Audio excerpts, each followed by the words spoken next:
Mohini Ekadashi. Sri Yudhishthira Maharaj said, O Janardana, what is the name of the Ekadashi that occurs during the light fortnight, Shukla Paksh, of the month of Vaishakha, April-May? What is the process for observing it properly? Kindly narrate all these details to me. The Supreme Personality of Godhead, Lord Sri Krishna, replied, O blessed son of Dharma, what Vasistha Muni once told to Lord Ramachandra, I shall now describe to you. Please hear me attentively. Lord Ramachandra asked Vasistha Muni, O great sage, I would like to hear about the best of all fasting days, that day which destroys all kinds of sins and sorrows. I have suffered long enough in separation from my dear Sita, and so I wish to hear from you about how my suffering can be ended. Sage Vasistha replied, O Lord Ramachandra, O you whose intelligence is so keen, simply by remembering your name one can cross the ocean of the material world. You have questioned me in order to benefit all of humanity and fulfill everyone's desires. I shall now describe that day of fasting which purifies the whole world.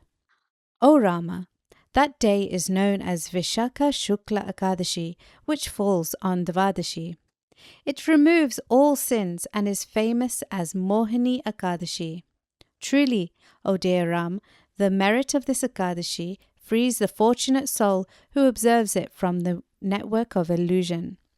Therefore, if you want to relieve your sufferings, observe this auspicious Ekadashi perfectly, for it removes all obstacles from one's path and relieves the greatest miseries. Kindly listen as I describe its glories, because for one who even just hears about this auspicious Ekadashi, the greatest sins are nullified. On the banks of the Saraswati river, there was once a beautiful city named Bhadravati, which was ruled by King Dhyutiman. O Rama, that steadfast, truthful and highly intelligent king was born in the dynasty of the moon, Chandravamsha. In his kingdom was a merchant named Dhanapala, who possessed a great deal of wealth of food, grains and money. He was also very pious. Dhanapala arranged for lakes to be dug, sacrificial arenas to be erected, and beautiful gardens to be cultivated for the benefit of all the citizens of Bhadravati. He was an excellent devotee of Lord Vishnu and had 5 sons, Sumana, Dhyutiman, Vedavi, Sukriti and Dhrishtabuddhi. Unfortunately, his son Dhrishtabuddhi always engaged in greatly simple activities such as sleeping with prostitutes and associating with similar degraded persons. He enjoyed illicit sex, gambling and many other varieties of acts aimed at gratifying the senses. He disrespected the demigods, the devas, the Brahmins, the forefathers and other elders of the community, as well as his family's guests. The evil-hearted Dhrishtabuddhi spent up his father's wealth indiscriminately, always feasting on untouchable foods and drinking alcohol to excess. One day, Dhanapala kicked Dhrishtabuddhi out of the house after he saw him walking along the road arm in arm with a known prostitute. From then on, Dhrishtabuddhi's relatives were highly critical of him and distanced themselves from him also.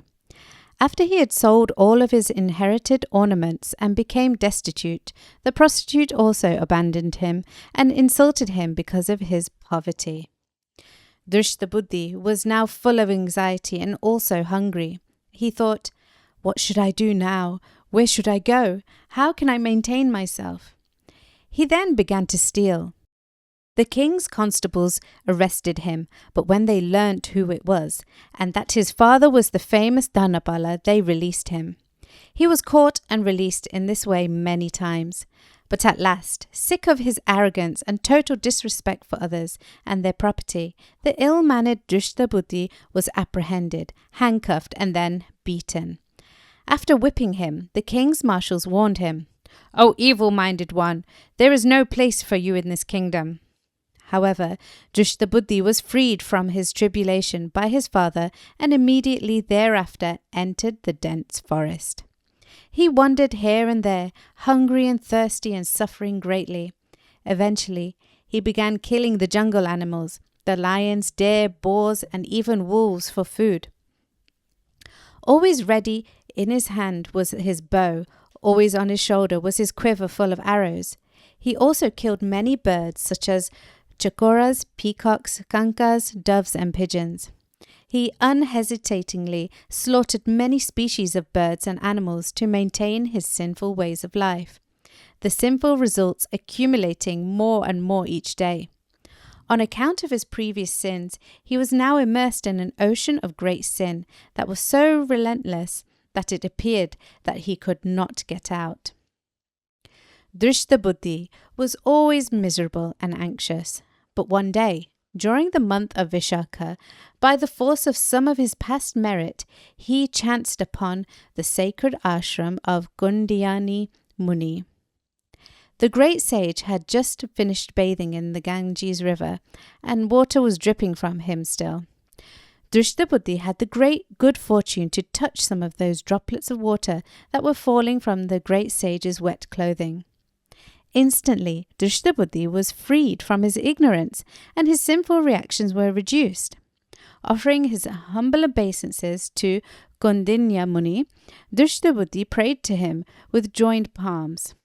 O great Brahmana, please describe to me some of the atonement I may perform without too much endeavour. I have committed so many sins in my life, and these have now made me very poor.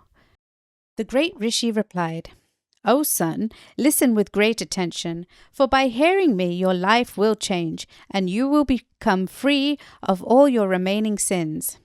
In the light fortnight of this very month, Vishakha, April-May, there occurs the sacred Mohini Ekadashi, which has the power to nullify sins as vast and weighty as Mount Sumeru. If you follow my advice and faithfully observe a fast on this Ekadashi, which is so dear to Lord Hari, you will be freed from all the sinful reactions of many, many births.